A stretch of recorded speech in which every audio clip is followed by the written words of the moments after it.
ঈশ্বৰে আজি সকলোৰে বাবে এটা মেছেজ দিছে।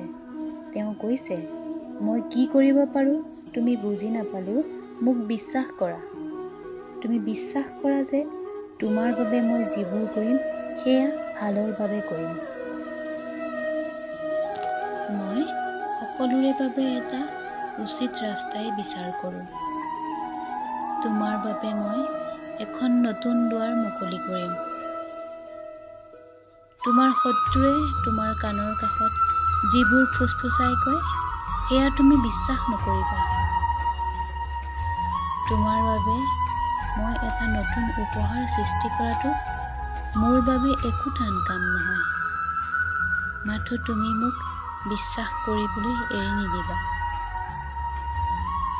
হে ঈশ্বৰ, তুমি মোক শক্তি দিয়া, তুমি মোক সামৰ্থ্য দিয়া জীৱনৰ বাটত আগুৱাই যাবলৈ আৰু তুমি দিয়া যিকোনো পৰিস্থিতিৰ মুখামুখি হ'বলৈ। শেষত তুমি যাতে সকলোকে কুশলে ৰাখা তাৰেই কামনাৰে আকৌ অন্য এটা ভিডিঅ'ত লগ পাম।